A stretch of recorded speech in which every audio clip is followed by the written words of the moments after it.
Assalamualaikum warahmatullahi wabarakatuh.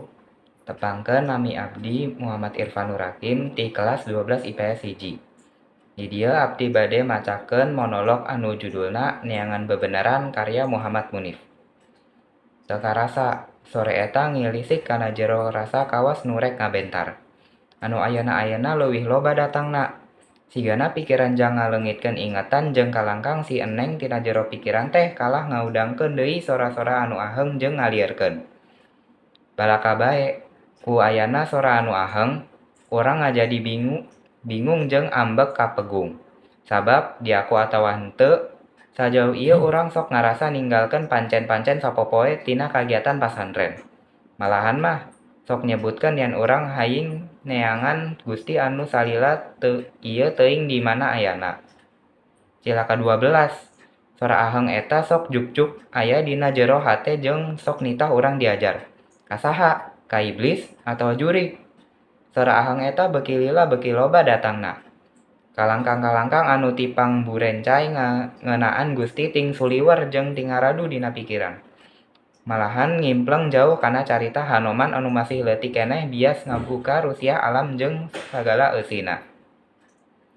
Urang sorangan sok ngarasa bingung. Batur sok ningali urang seserian sorangan. Malahan ngecap jalma gelo. Tapi teu masalah.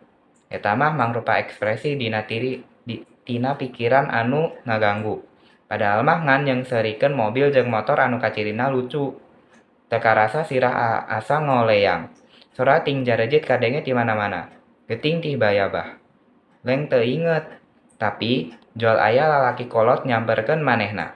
Datang tuluy salam. Dina jero eta ngimpi urang dibejaan. Yen saha Gusti anu bener. Manehna nembongkeun kumaha siksa manusia nu mengpar jeung nilampah jalan anu salah. Manehna mere peupeujeuh. Yen salila urang di alam dunia kudu turut jeung cunduk kana parentah Allah jeung Al-Qur'an. Sora anu ngaji kadenge raung tina ceuli saeutik-saeutik mata muka tuluy melong anu ngaji. Si kemet beuntak. Sora gorowok eta teu salah. Teu karasa kacilakaan eta mawa jalan kana kabeneran. Ayeuna mah geus ngarti. Salat tara ditinggalkeun jeung sakabeh ibadah dilakonan. Jeung sora dina pikiran saeutik-saeutik ngaleungit. Hate ieu yakin. Yen Gusti anu diteangan teh ngan ukur Gusti Allah, moal mengpar kana iblis anu geus dilaknat.